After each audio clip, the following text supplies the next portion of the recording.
சாந்தாகாரம் புஜகசயனம் பத்மநாபம் சுரேஷம் விஸ்வாகாரம் ககனசதிருஷம் மேகவர்ணம் சுபாங்கம் லக்ஷ்மீகாந்தம் கமலநயனம் யோகீகிருத்யானகம்யம் வந்தே விஷ்ணும் பவபயகரம் சர்வலோகைகநாதம்.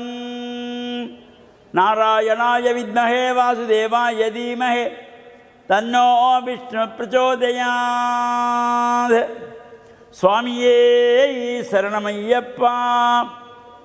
மேன்மைகள் சைவ நீதி விளங்குக உலகமெல்லாம். நோயற்ற வாழ்வே குறைவற்ற செல்வம்.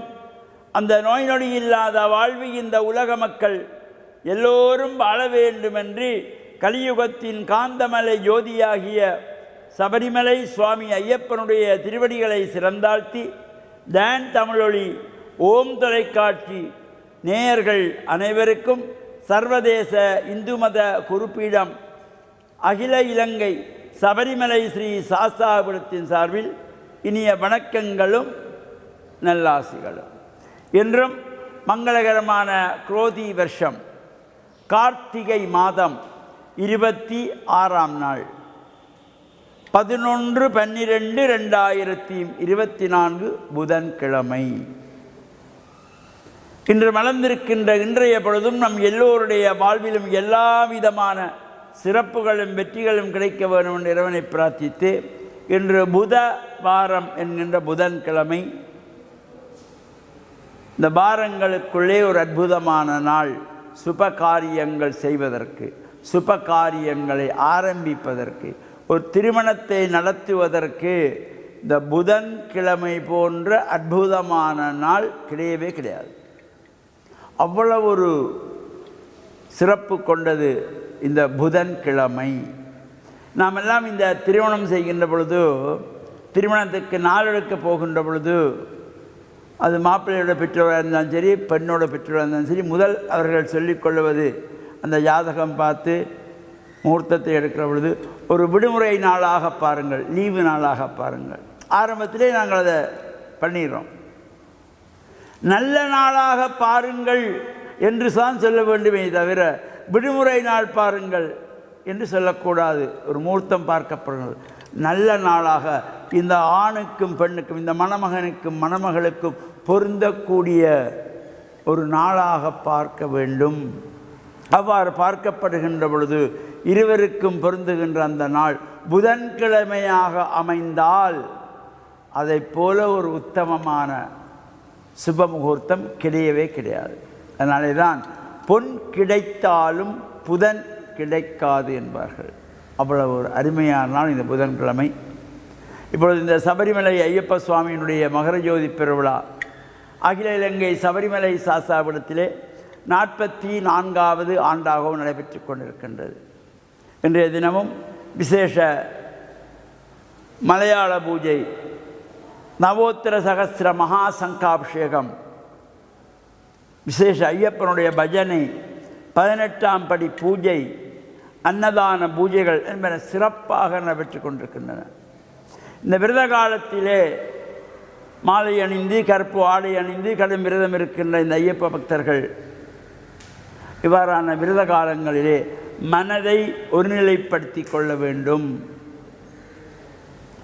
விரதமாக இருந்து பகல் ஒருவேளை உணவை உண்டு சாயங்கால வேளை பூஜையிலே பிரசாதங்களை பெற்றுக்கொள்ளலாம். இது பொதுவாக பல இடங்களிலும் புரியாதவர்கள் புரியாமல் சொல்லிக்கொண்டே இருப்பார்கள்.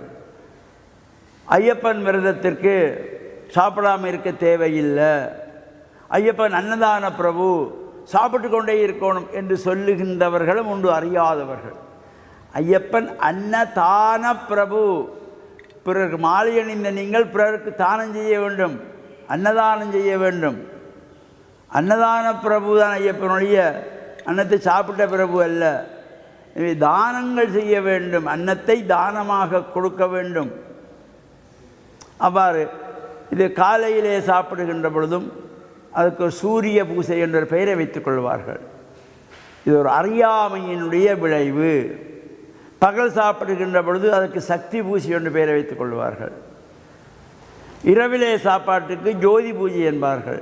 இது அறியாமையை காட்டுவதும் தவறுக்கு மேல் தவறு நாம் செய்து கொண்டிருக்கிறோம் என்பதனை புரியாமல் சொல்லிக்கொண்டே இருப்பார்கள். சக்தி பூஜை என்ற பூசை கிடையாது. என்ன சாப்பிட்றதுக்கு பேர் சக்தி பூசையா? இல்லை. அது என்ன சொல்லப்பட்டது கேரள ஐதீகத்திலே, சபரிமலை ஐதீகத்திலே? உன்னுடைய சக்திக்கு எது முடிகிறதோ, எந்த அளவு உனக்கு சக்தி இருக்கிறதோ அந்த அளவுக்கு நீ பூஜையை செய். உனக்கு சுவாமிக்கு ஒரு 10 சீப்பு வாழைப்பழம் வச்சு நைவேத்தியம் பண்ண முடியுதா? 10 பேரை கூப்பிட்டு சாப்பாடு போட முடியுதா? செய். முடியலையா? ஒரே ஒரு ஆளுக்கு தான் உனக்கு சாப்பிட போட சக்தி இருக்கிறதா? ஒரு ஆளை கூப்பிட்டு சாப்பாடை போடு. ஒரே ஒரு வாழைப்பழம் தான் சுவாமிக்கு நைவேத்தியம் வைக்க உன்னால் முடியுதா? அதை வெய். மலையளவு சுவாமிக்கு திணையளவு புஷ்பம். நம்முடைய சக்திக்கு என்ன முடிகிறதோ அதை அந்த பூஜையை செய் என்றதை. இது சாப்பிட்றதுக்கு சக்தி பூசை, இரவு சாப்பாட்டுக்கு ஜோதி பூசை, காலையில் சாப்பிட்றதுக்கு சூரிய பூசை. அப்புறம் என்ன விரதம்? புரியாமலே தவறுக்கு மேல் தவறு செய்து கொண்டிருக்கிறோம். திருத்தி கொள்ள வேண்டும், நாம் திருந்த வேண்டும். அவ்வாறான தொடர்ந்து இந்த ஐயப்பனுடைய விரத சிறப்புகளை பற்றி சிந்திப்போம் என்று கூறி, டான் தமிழொலி ஓம் தொலைக்காட்சி நேயர்கள் அனைவருக்கும் சர்வதேச இந்து மத குருபீடத்தின் சார்பில் நல்ல ஆசிகளை கூறிக்கொள்வதில் மனமகிழ்வு கொள்கிறோம். சுவாமியே சரணமையப்பா. சுவாமி சரணம்.